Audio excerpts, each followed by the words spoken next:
Vamos a estudiar un discurso jasídico del Frierdiker Rebbe, el Rebbe anterior, Rabbi Yosef Yitzchok Schneerson de bendita memoria, del año Tov Shin Yud, 1950, que el Rebbe escribió para Purim, para la fiesta de Purim. Que si bien no estamos tan cerca de la fiesta de Purim, pero este discurso es parte de un discurso mucho más amplio, en realidad un conjunto de 4 discursos, que cada uno de ellos contiene 5 capítulos, que son conocidos toda la serie de discursos como los discursos Bosi Legani Tov Shin Yud. Bosi Legani literalmente significa vine a mi jardín. Como dije antes, son 4 discursos diferentes. Este es el tercero de la lista de 4. Los primeros discursos ya fueron explicados en otras clases, o sea, los primeros 10 capítulos de estos primeros 2 discursos fueron explicados ampliamente en otras clases. Hoy vamos a detenernos en los terceros 5 capítulos. Llevaría mucho tiempo explicar todos los otros discursos hasta aquí, no es el objetivo de nuestra clase hoy, pero sí explicar por lo menos la continuación de este capítulo número 11 con el capítulo número 10. Básicamente, para dar un pantallazo general, el concepto de Bosi Legani es un versículo en Shir HaShirim, el Cantar de los Cantares, donde Dios, por así decir, está diciendo, vine a mi jardín. ¿Qué significa mi jardín? El mundo donde nosotros vivimos es el jardín de Dios. Y esto lo que significa es que en la práctica, cuando Dios creó el mundo, su presencia estaba revelada en este mundo. Luego, a través de 7 generaciones, de 7, personajes, que no es que ellos solamente, sino toda su generación eran malas personas, etcétera, no cumplían la voluntad de Dios, ellos empujaron, quitaron a la presencia de Dios de la tierra, le hicieron removerse de la tierra, y luego vinieron 7 generaciones con 7 tzadikim, 7 justos, que trajeron a Dios a la tierra de vuelta, y la última generación, la séptima, que es la más preciada, es la de Moshe Rabbeinu, que a través de la construcción del Mishkan, del templo móvil, el tabernáculo en el desierto, hizo revelar la presencia de Dios en la tierra. Y esto es lo que significa Bosi Legani, vine a mi jardín. Dios dice, este es mi lugar, en realidad donde yo siempre quise estar, donde siempre mi presencia debió estar revelada, pero de vuelta me echaron de acá, ahora vine, Bosi, volví, por así decir, a mi jardín. Este es el concepto general. Ahora bien, el Rebbe explica en los discursos anteriores, en los capítulos anteriores, ampliamente este concepto del Mishkan, de qué es el tabernáculo, cuáles son los trabajos que ocurrían en el tabernáculo, que es principalmente Avodas HaKorbanos, el trabajo de los sacrificios, ofrendas, cuyo asunto general es Adam ki yakriv mikem korban Hashem. Cuando una persona ofrezca, como está escrito en el Sefer Vayikra, en el tercer libro de la Torá, en la primera parashá, en la primera sección del tercer libro de la Torá, cuando una persona ofrezca de ustedes una ofrenda para Dios, es decir, cada uno de nosotros somos el templo, cada uno de nosotros somos la ofrenda a Dios. ¿Qué tenemos que ofrendar a Dios? Nuestro animal, nuestra parte animalística, entregarla, por así decir, a Dios. Y esto se hace a través de transformar. Hay 2 cuestiones. Iskafia significa subyugar, e isabja significa transformar. Por un lado, subyugamos nuestra inclinación al mal, subyugamos nuestra parte animal, entregándola a Dios, y por el otro lado la transformamos al bien, que es superior incluso a solamente subyugar. Porque subyugar significa que uno no utiliza esa cosa a la que está subyugando, simplemente la presiona de manera tal que no se exprese. Pero cuando uno transforma, uno utiliza la fuerza de esa cosa misma, como está escrito. Hay mucho producto en la fuerza del toro, es decir, el toro lo dejamos libre y está ahí con las vacas, etc. Pero si al toro le ponemos un yugo y lo hacemos trabajar en una dirección específica, pues hay mucha fuerza y podemos arar un campo mucho más rápido de lo que un ser humano podría hacerlo por sí mismo. Esto es básicamente lo que se vio hasta acá. En el discurso anterior el Rebbe tiene toda una explicación amplia de 3 letras en el hebreo, en el Lashon Kodesh, en la lengua santa, que son Kesher, Keresh y Sheker. Son las 3 mismas letras. Son Kuf, Shin, Reish. Kesher significa un nudo, atado por así decir. Sheker significa mentira. Y Keresh es una columna. La Torah cuenta que el Mishkan, el tabernáculo, estaba construido por Kerashim, por columnas de Atzei Shittim, de madera de Shittim. Y hay toda una explicación amplia que no voy a entrar ahora. Shittim significa shtus, tontería. Uno tiene que entregarse a Dios como la tontería de santidad. Hay tontería de impureza, tontería de santidad. Y uno tiene que transformar el kesher, esa unión que uno tiene a lo material de este mundo. Y el sheker, la mentira del mundo que se muestra a sí misma como separada de Dios, en un keresh, en una columna del templo. Uno tiene que transformar el mundo material, como ya hablamos, en algo espiritual. Y sabja, transformación. Bien, en el último capítulo, en el capítulo 10, que se estudió ya, el Rebbe trae 3 explicaciones de una palabra. El pueblo judío, cuando salen de Egipto, Dios los llama Tzivois Hashem, el ejército de Dios. Ahora bien, el Rebbe trae 3 explicaciones diferentes de qué significa tzava. La gente traduce en general tzava como ejército, pero en realidad hay 3 explicaciones. El Rebbe en el capítulo anterior explica 2, y a partir de este discurso que empezamos a estudiar hoy en el capítulo 11, explica ampliamente la tercera explicación. ¿Cuáles son las 2 explicaciones anteriores? Una explicación es tzava, de la palabra tiempo, zman. En hebreo se dice zman, tiempo, pero el Rebbe trae un versículo de Iyov, tzava le'enesh al yoretz. Dios determina el tiempo que una persona vive sobre la tierra. Es decir, tenemos un tiempo limitado, tenemos que hacer nuestro trabajo, tenemos que concentrarnos en esto, digamos, dedicarnos a esto, porque hay un tiempo limitado. Esto es una explicación de la palabra tzava. Otra explicación de la palabra tzava es de la palabra tzivion. Tzivion es como belleza, yoifi, que el Rebbe lo explica, el concepto de belleza, como iskalerus, unión de diferentes componentes. Cuando uno tiene una ropa de un solo color, no decimos que es algo bello. Cuando uno tiene una ropa que combina diferentes colores, podemos decir que ahí hay belleza. Entonces, en la combinación está la belleza. ¿La combinación de qué?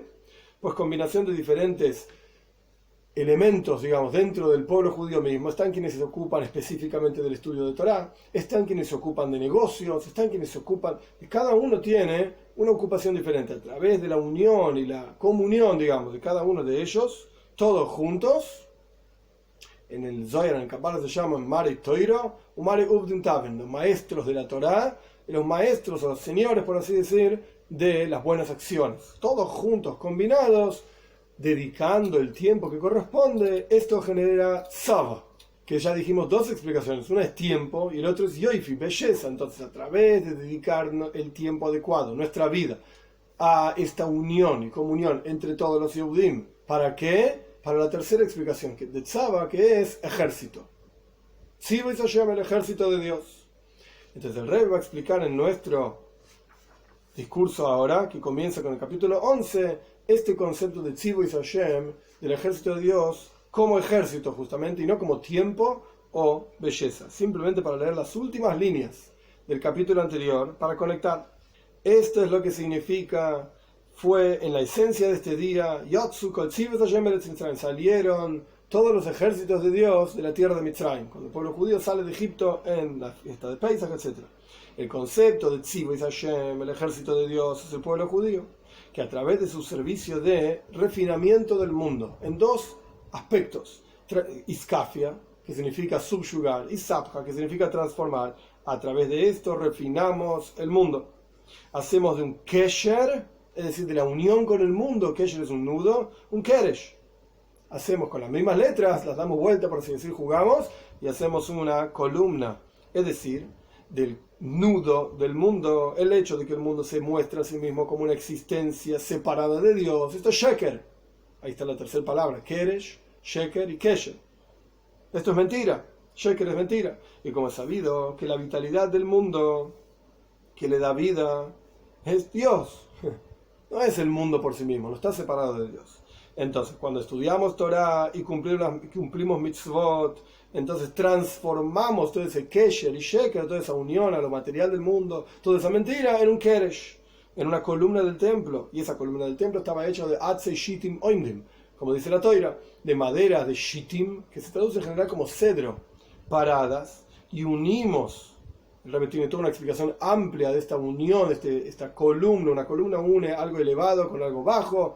En los capítulos anteriores unimos la presencia infinita de Dios con este mundo, como una columna que va desde el piso hacia el techo. El techo sería, por así decir, el Oren Soif, la luz infinita de Dios. El piso es este mundo material. Y por lo tanto, el pueblo de Israel se llama Tzivois Hashem, el ejército de Dios, porque revelamos y proyectamos una revelación divina aquí abajo en este mundo. Y también la palabra tzava viene de la palabra tiempo, zman, algo limitado.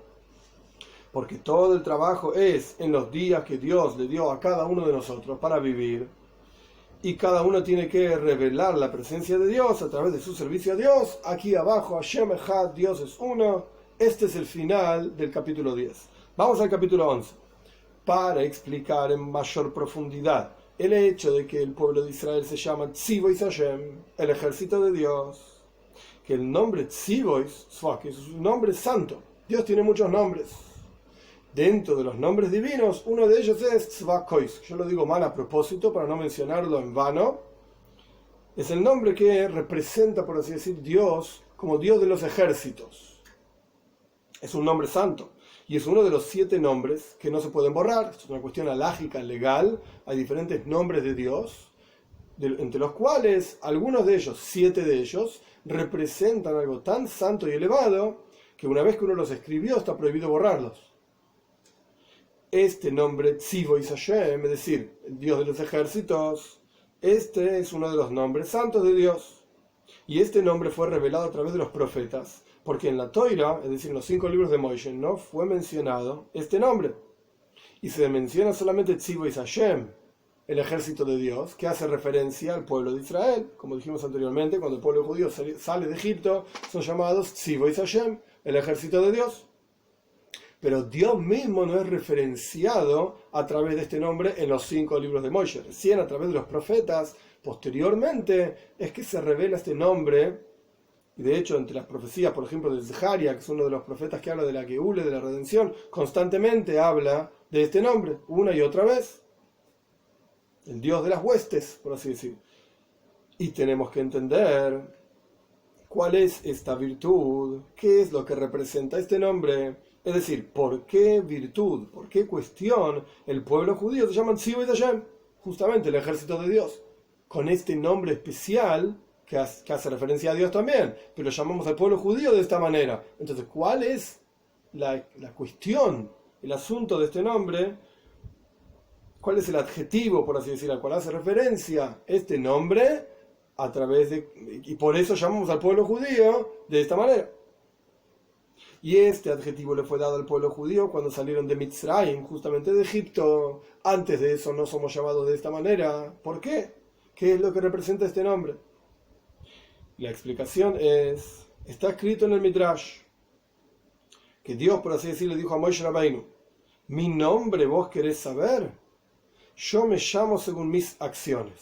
En hebreo, Shmi ata mevakesh, mi nombre vos querés saber, buscás, Leida, perdón, querés saber, yo soy llamado según mis acciones. Es decir, continúa diciendo el Midrash, cuando yo lucho contra los malvados, yo me llamo Tzvakes. Ese es mi nombre, el Dios de los ejércitos, por así decirlo. Porque hay una lucha, evidentemente, de Dios contra los malvados. Y si es así, esto es lo que dice el Midrash, si es así, se entiende que este nombre de Dios, Tzvakes, es un nombre de guerra. Evidentemente, esto es lo que representa. Y así también está escrito en un libro de Kabbalah que se llama Shalei Oira, uno de los antiguos libros de Kabbalah, de Rabbi Yosef Gikatila. Él dice así, que el nombre Tzvakes representa Netzach Vehoid. Ahora explico esto. Y de ahí se proyectan todas las guerras en el mundo. Esto es lo que está escrito en este Sefer de Kabbalah. ¿Qué significa Netzach Vehoid? Netzach significa literalmente victoria. Hoy significa literalmente humildad, brillo, algo por el estilo. Esplendor, se lo traduce de diferentes maneras. Estos 2 niveles son 2 sefirot, que en este discurso no es el lugar donde se explican todas las filas. Más adelante se va a hablar del tema también, un poco, pero para entender de lo que estamos hablando, una sefira es una expresión divina. Así como cada uno de nosotros tenemos diferentes expresiones, somos padre, hijo, hermano, amigo, etc. De la misma manera, Dios se muestra y se expresa en el mundo de diferentes maneras. El ejemplo clásico traído en Kabbalah y en Hasidus también es mencionado muchísimas veces sobre lo que es una esfera, es como agua siendo vista a través de diferentes recipientes de diferentes colores. Color azul, color rojo, color transparente, etc. Entonces el agua en sí es incolora, pero a través de que se muestra el agua, se pone el agua en un recipiente de un color determinado, se ve agua de un color determinado. Esto es el concepto de una esfera. Se revela el agua, que es incolora, de un color determinado. Se revela la infinitud divina, que es, entre comillas, incolora, como es el lenguaje en Hasides. Es simple, con la simpleza absoluta. No tiene colores, por así decirlo, no tiene formas. No le podemos aplicar una forma a Dios. En el momento que le aplicamos una forma a Dios, lo limitamos a esa forma. Y Dios es infinito, no tiene límites. Entonces no tiene forma. No solamente forma corporal, física, sino que incluso una forma espiritual. No tiene límites de ningún tipo. Cualquier forma, en hebreo se dice tsura, cualquier forma, imagen, etcétera, que uno le quiera aplicar a Dios, lo está limitando a esa cosa, y Dios no tiene límites. Entonces, volviendo a la cuestión, cada esfera no es que le aplica una forma a Dios, no es que Dios tiene forma de, o Dios tiene esta cualidad, Dios tiene y Dios no tiene nada, o tiene todo. Es infinito.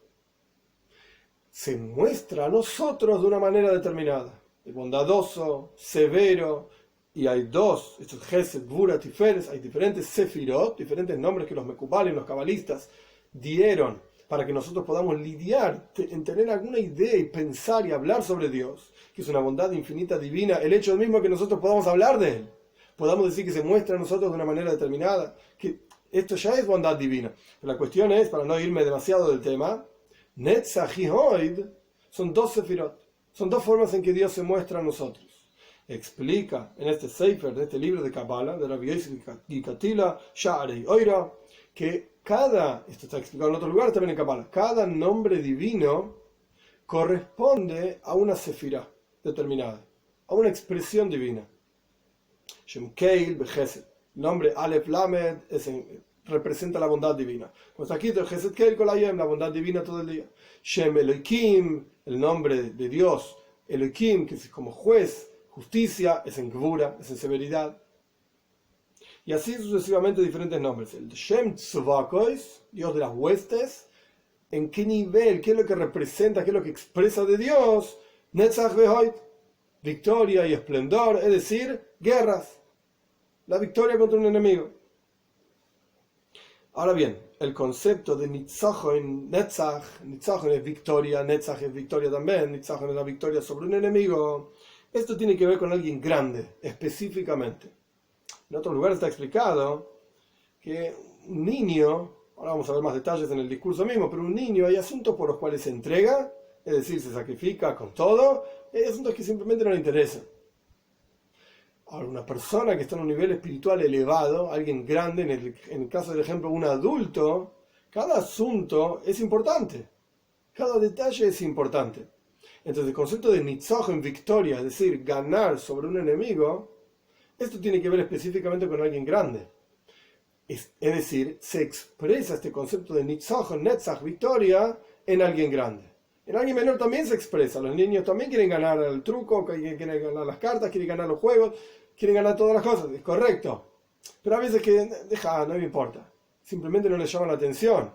Quiere decir que no está en forma tan fuerte este concepto de Netzach. En las palabras de victoria, en las palabras del discurso, una persona que está en un estado espiritual shafal, humilde, bajo.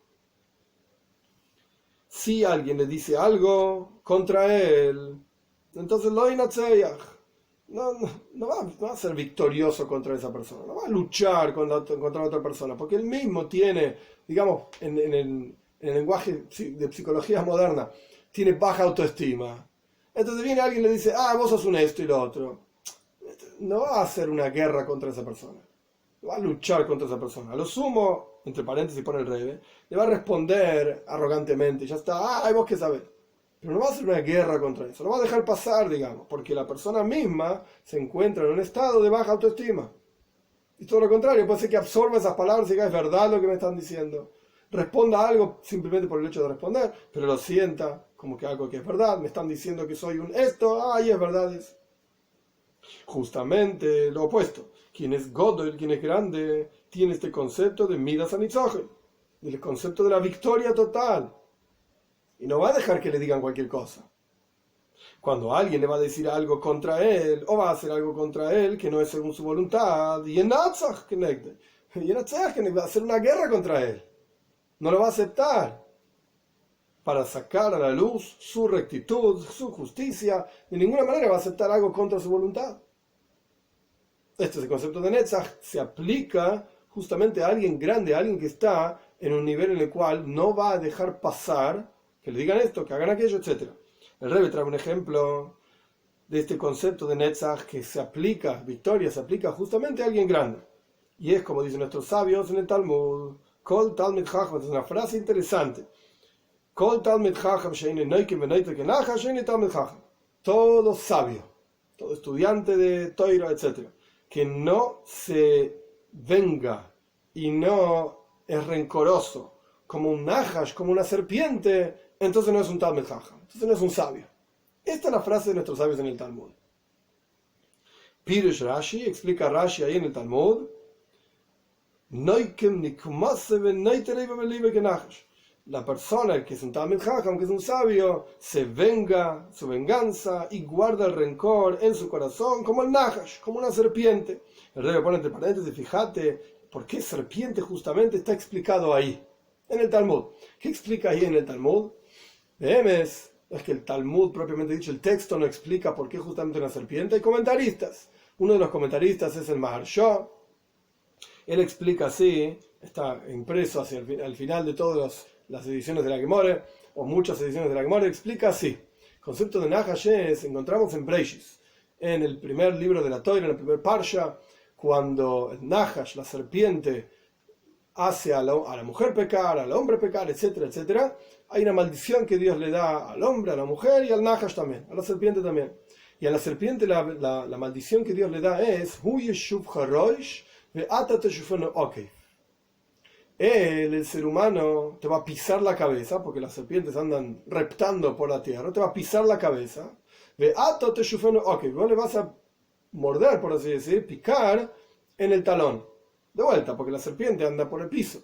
Entonces Maharsha explica, y esto es a lo que hace referencia aquí el Rebbe. Después voy a dar otra explicación hasidish interesante. Aquí el Rebbe está haciendo referencia a la siguiente idea. Cuando alguien le hace algo grande a un Talmid Chacham, un terrible pecado contra el Talmid Chacham, contra el sabio, Atate Shufenu Roish, vos le vas a pisar la cabeza, te hicieron algo terrible. Perdón, él te va a pisar la cabeza, vos picale solamente el talón, hace una cosa pequeña. Incluso le hicieron algo terrible al Talmid Chacham. ¿Cómo es que él se venga? Como el Nahash, algo pequeño. Esta es la explicación de Maharsha. Pero aún queda por entender qué significa, está prohibido vengarse. Esto es lo que la Gemara misma pregunta ahí, y el Rebbe lo cita acá también. Pero antes de entrar en lo que la Gemara pregunta, está prohibido vengarse, es un paso que en Parshas Kedosh no podés vengarte, no podés guardar rencor en tu interior. Entonces, ¿qué significa que un Talmid Chacham debe guardar rencor, debe vengarse? No tiene sentido. Ahora vamos a ver la respuesta del Talmud, que el Rebbe la va a traer. Pero antes, una explicación hasidish de esto. ¿Cómo funciona el Nahash? La serpiente, cuando pica a una persona, la serpiente no tiene beneficio de aquello que picó. Lo hace o por venganza, o porque tiene miedo, o como forma de ataque, pero no es que saque un beneficio de esto. Entonces, si el Talmid Chacham se va a vengar, si el Talmid Chacham va a guardar en su interior rencor, esto no es por un beneficio propio, sino en beneficio de la Toira, en beneficio de Dios, por así decir. Entonces, por eso la frase del Talmud es, todo sabio que no se venga como el Nahash, entonces no es un sabio. Si tu venganza es por tu propio honor, entonces no sos un sabio, está escrito, lo decís como lo hiciste, no podés vengarte, no podés guardar rencor. Pero si tu venganza es como un Talmid Chacham, como el Nahash quiero decir, como la serpiente, entonces sos un Talmid Chacham. La serpiente no se venga porque tenga beneficio de su venganza, sino por su honor, por así decir. Cuando el Talmid Chacham no es que la serpiente tenga honor, quiero decir, no pica por su propio beneficio, sino porque tiene miedo o lo que sea. Entonces el Talmid Chacham, cuando se venga, no es por su honor, no es por su propio beneficio, por el honor de Dios, por así decir. Obviamente, ¿quién de nosotros puede venir a decir, yo soy un Talmid Chacham, yo soy un sabio, y por lo tanto mi venganza contra tal persona que me hizo esto no es por mi honor, es por Dios? Si uno ya empieza a hacer estas cuentas, es porque no sos un Talmid Chacham, no sos un sabio, y porque tu venganza BMS en realidad no es por vos, no es por Dios, es por vos. Entonces mejor no meterse en esa cuenta. Mejor no meterse en esa cuenta. Volviendo al texto del discurso. El Rebbe está probando de una frase de nuestros sabios en el Talmud el concepto de que Netzach, victoria, es justamente Godel, alguien grande. Y trajimos el ejemplo de un Talmid Chacham, de un sabio, es alguien grande espiritualmente hablando. Entonces todo Talmid Chacham que no se venga como el Nahash no es un Talmid Chacham. Venganza, rencor, tiene que ver con Talmid Chacham, con alguien grande. Si no, no se llama venganza, no se llama rencor. Pregunta el Talmud, avanzamos en el discurso. Está escrito lo hiciste con veloicito. Está escrito no podés vengarte, no podés guardar rencor. Sin embargo, vemos de la frase del Talmud que de vuelta, todo sabio que no se venga como el Nahash no es un sabio. Vemos de la frase del Talmud que existe una permisión para un sabio de vengarse y guardar rencor. Pero aquello que está permitido para el sabio de vengarse y guardar rencor, y más aún está obligado en hacerlo, porque como dijimos antes, no es su propio honor el que está en juego, sino el honor de la Toira, el honor de Dios. No es Dios libre y guarde la venganza y el rencor mencionado en la Toira, cuando la Toira dice lo hiciste en veloicito, no te vengues y no guardes rencor. No estamos hablando del mismo tipo de venganza. Como dicen nuestros sabios ahí mismo en el Talmud, que cuando la Toira dice lo hiciste con veloicito, no te vengues y no guardes rencor, eso está hablando de dinero. Es que te sacaron el dinero, te engañaron en un negocio y vos vas y te vengás con dinero. Así responde el Talmud. Pero para un Talmid Chacham no es esta la venganza de lo cual estamos hablando. Pero aún así vemos efectivamente que el concepto de venganza y rencor existe en el Talmid Chacham. Pero la condición es que sea un Talmid Chacham, que sea un sabio. Si no, no puede vengarse. Es decir, efectivamente, vemos que hay alguien que está en un nivel espiritual elevado, a quien la Toira le permite cierto nivel, sea lo que fuera que quiere decir, cierto nivel de venganza y guardado de rencor. Pero tiene que ser alguien grande, alguien espiritualmente elevado, un Talmid Chacham. ¿Qué significa un Talmid Chacham? ¿Qué significa un sabio? Chacham viene de Jochma, de sabiduría. Talmid es un estudiante. Jochma, por cuanto esta persona es un Talmid Chacham, es un estudiante de Jochma, quiere decir que es una persona que es Tofel, es alguien secundario a la sabiduría. Pone por delante de su propia vida la sabiduría, la toira, la voluntad de Dios, las mitzvahs. Esto es un Talmid Chacham, es alguien que recibe energía, digamos, de Jochma, de sabiduría. No estamos hablando de las Sfirot, de las esferas celestiales, a qué nivel está conectado. Estamos diciendo, es una persona que dedica su vida a la Jochma, a la sabiduría, a la toira. Como dicen en el Zohar, Toira me Jochma Nafkis, la Toira sale de Jochma, espiritualmente hablando, de la sabiduría divina. La Toira es la sabiduría divina. Entonces, esta persona que es un Talmid Chacham, ¿qué significa que es un Talmid de Jochma, un estudiante de Jochma? Lo que quiere decir es que es alguien que está entregado su vida a la Jochma. Es decir, en otras palabras, en las palabras del discurso, que todas sus acciones y asuntos son por la Jochma, en aras de Jochma, en aras de sabiduría. Y esto es en general el concepto de Nitzaje, el concepto de la victoria. Es decir, que entrega su vida a la Jochma y va a luchar las luchas, las guerras, en aras de la Jochma, en aras de la sabiduría. Y esto vemos, ¿quién es el que está en condiciones de hacer esto? Un Talmid Chacham, un sabio. Vemos de vuelta entonces que el concepto de Nitzaje, de victoria, es en alguien grande, justamente, espiritualmente hablando. Y cuanto más grande es la persona, más elevada es la persona, tanto más fuerte es su cualidad de Nitzaje, de victoria. Y por lo tanto, ¿quién es el más elevado entre todas las personas? Es el Melech, es el rey, que es el más grande de todos. Y esta es la virtud del rey, que es el selecto y más grande de todo el pueblo, como está escrito respecto de Shaul Amelech, del rey Shaul, el primer rey de la historia del pueblo judío. Ein ish, dice el versículo, Ein ish mi bnei Israel tov mimenu, no hay ninguna persona en el pueblo judío mejor que él, mishichmo v'mayla gavoya mikol ha'am, de sus hombros para arriba era más alto que todas las personas. ¿Qué quiere decir? Que solamente era alto en altura, en metros, ¿cuántos metros mide? Sino que espiritualmente hablando, sus hombros estaban por encima del nivel intelectual de cualquier otra persona en el pueblo judío. Por eso Mashiach Maila, ¿qué hay arriba de los hombros? La cabeza. Pues la cabeza de Shaul HaMelech, su intelecto, su nivel espiritual, estaba por encima de los niveles espirituales del resto de las personas del pueblo judío en su momento. Y por lo tanto, esta es la prueba de que el rey es lo más elevado que hay. Por lo tanto, en el rey, el concepto de nitzachon, de victoria, es mucho más fuerte que en cualquier otra persona. El rey revela su voluntad y su deseo y lo hace sacar, digamos, a la luz con su victoria. Él quiere que las cosas sean de tal manera y por lo tanto es el rey el que más se entrega a que su voluntad realmente se lleve a cabo. Y esta es también la razón por la cual existe en el concepto del rey la idea de guerra. El rey lucha sus guerras para sacar a la victoria, para sacar a la luz su voluntad, su victoria. Ahora bien, Nitzachon, victoria, está conectado con guerra, con milchama, como dijimos del libro de Kabbalah de Yosef Vikatilia, Sharei Oira. Tzvokos tiene que ver, ahora conectamos todo. Tzvokos tiene que ver, no terminamos igual, pero Tzvokos tiene que ver con Netzach Ve'Oir. Ese nombre de Dios, el pueblo judío llamado Tzivos Hashem, el ejército de Dios. El nombre Tzvokos es un nombre de Dios. ¿Por qué el pueblo judío llamado Tzivos Hashem? Con este nombre de Dios. Este nombre de Dios tiene que ver con Netzach, con victoria, con guerras. Explicamos qué es Netzach, ser victorioso sobre el enemigo, etc. Y esas guerras ocurren en la persona más elevada. La persona más elevada es el rey. El rey es el que lucha esas guerras. Ahora, en la guerra hay dos asuntos en la guerra. ¿Por qué un rey lucha una guerra? Hay dos asuntos en guerra. El primero es obtener un botín. En hebreo hay dos palabras que son similares. Shlal, baz, es la misma idea. Es el botín. La persona lucha, el rey lucha una guerra para obtener un botín, una ganancia.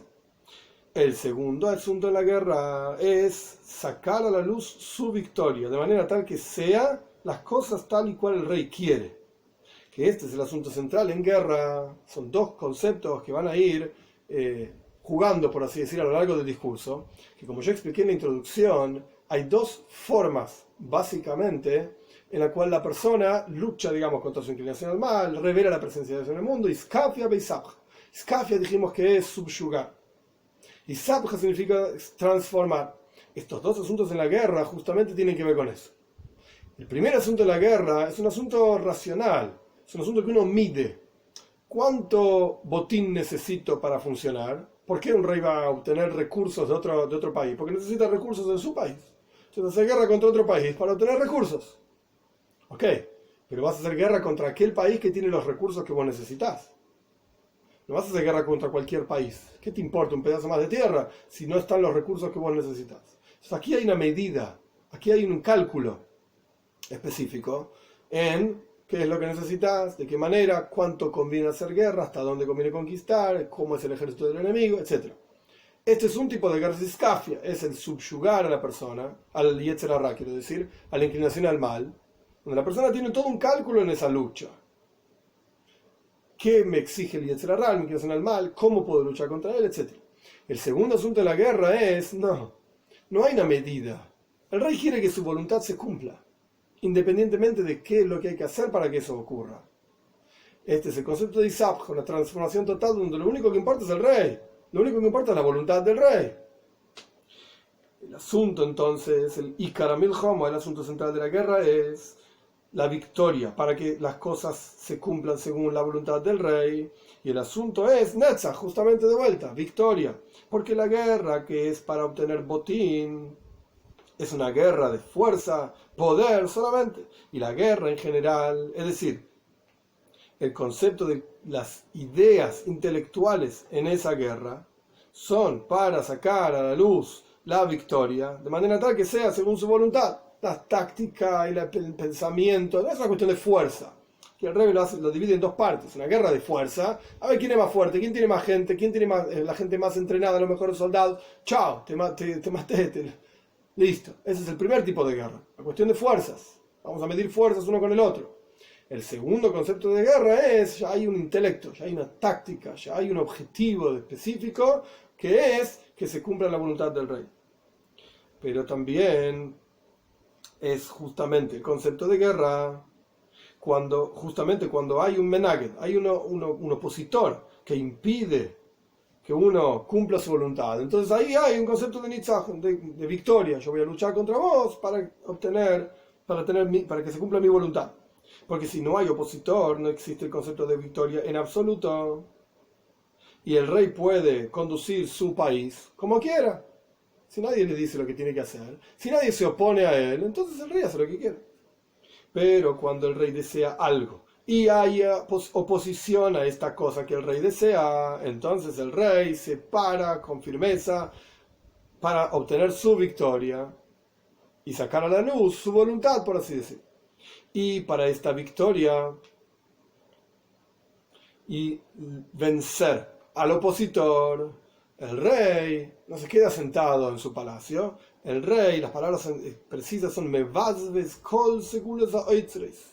Es interesante el lenguaje. El rey despilfarra todos los tesoros almacenados de Hoin y Yaka, de riquezas preciadas. El rey gasta todo lo que tiene, que fue juntado y recogido a lo largo de muchos años, generación tras generación, y nunca se utilizó para nada. Está guardado, está oculto y sellado, y ninguna criatura lo ve. Nadie sabe que estos tesoros están guardados ahí.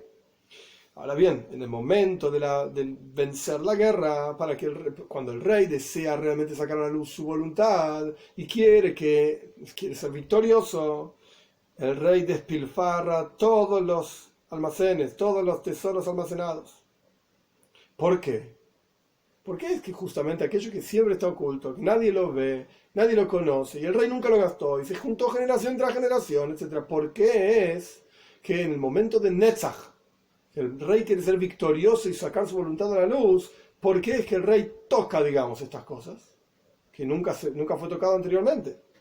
Porque el concepto de nitzach, el concepto de victoria, trasciende totalmente la voluntad y el placer. Hay diferentes cualidades emocionales, intelectuales y trascendentales en el alma de la persona.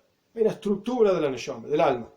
La estructura de la neshama es lo más elevado de la neshama que hay, en la discusión hasídica, si es rotzen, si es tainug, si es voluntad, si es placer en la práctica. El placer es lo más elevado que hay.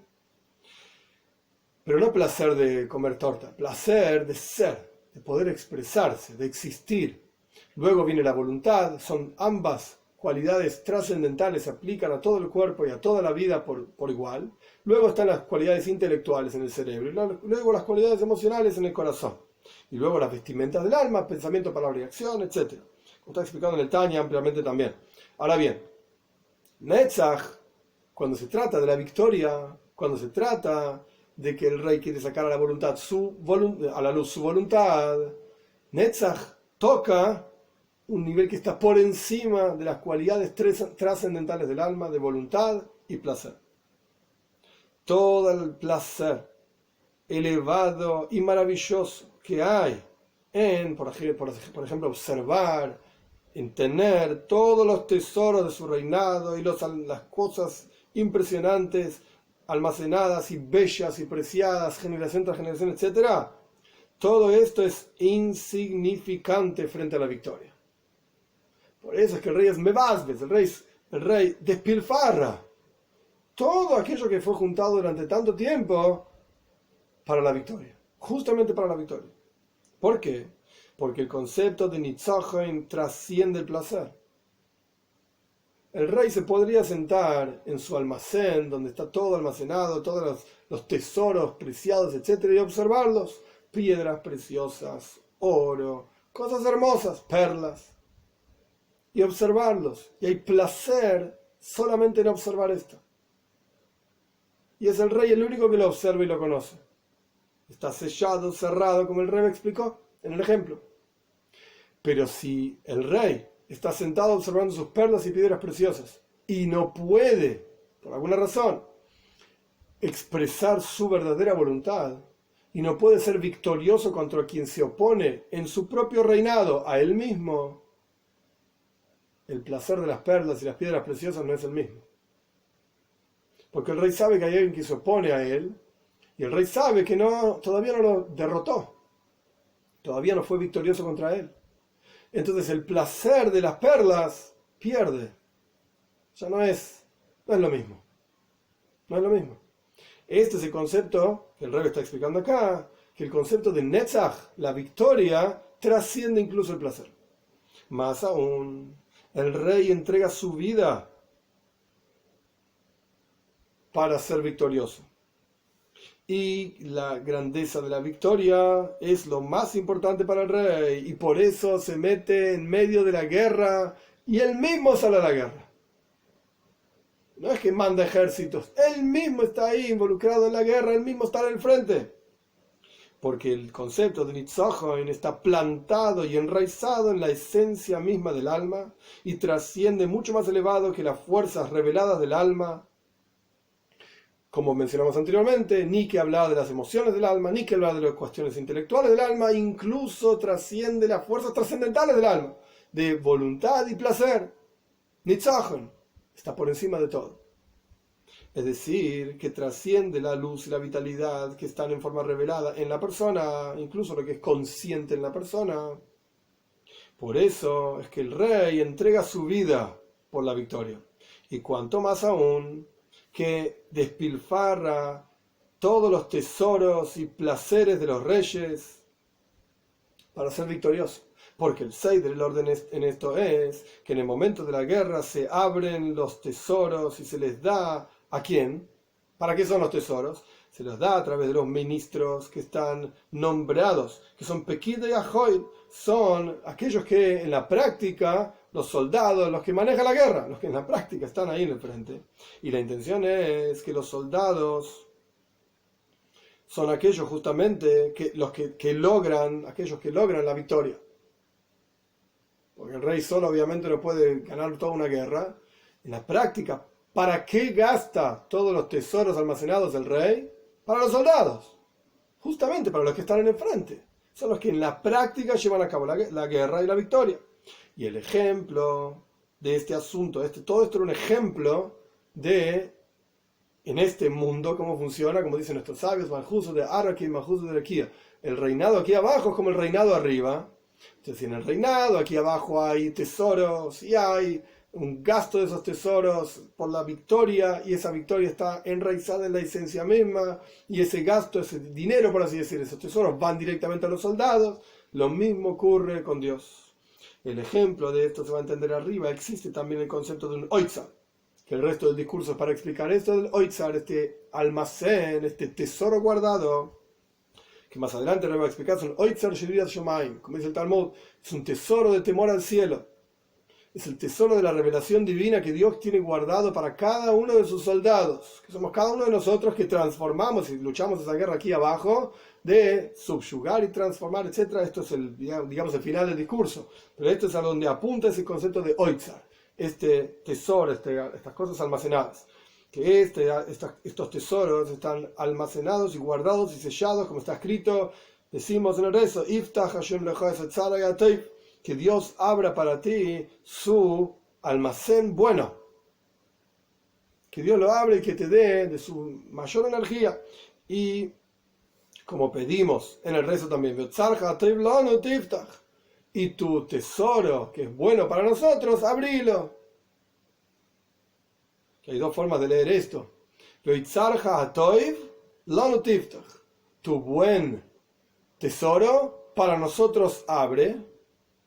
Obvio que todo lo que viene de Dios es bueno, pero hay cosas que nosotros vemos en este mundo que no nos agradan demasiado. A pesar de que todo lo que hace Dios lo hace para bien, y eso también es bueno, es verdad, todo es bueno, pero a veces se revela aquí en este mundo como cosas que no son tan buenas. Esta es la frase de tu buen almacén para nosotros abrir, tus buenos tesoros para nosotros abrir. Pero hay otra forma de leer la frase, y tu tesoro que es bueno para nosotros, abrilo. Que aquí abajo en este mundo se vean como cosas buenas, con los ojos de carne y hueso, que nadie pueda decir, pero esto es bueno porque Dios lo manda, pero en realidad yo lo estoy sufriendo. Se cambiar una coma de lugar nada más. Tu tesoro que es bueno para nosotros, que nosotros lo consideramos como bueno, abrilo. Y de este tesoro entrega un regalo gratis, matnas hinam, y agraciate de nosotros y danos ese tesoro, por así decir, que son tesoros que están sellados, ocultos. Y en el momento de la guerra se abren los tesoros y se les entrega justamente a los pekidim, a los encargados de la guerra, que son pekide ajoy, los soldados, que están ahí en el frente. Es verdad que la intención de los tesoros es justamente para los soldados, porque ellos son los que traen la victoria. Y esto es lo que significa, este es el final del primer capítulo, o sea, en realidad el capítulo 11 de toda la serie del discurso, pero el primer capítulo de nuestro discurso, y esto es lo que significa que el pueblo de Israel somos Tzivos Hashem, somos el ejército de Dios, porque somos los soldados que hacemos la voluntad divina de luchar contra las oposiciones en el mundo, que es para que se revele la presencia de Dios.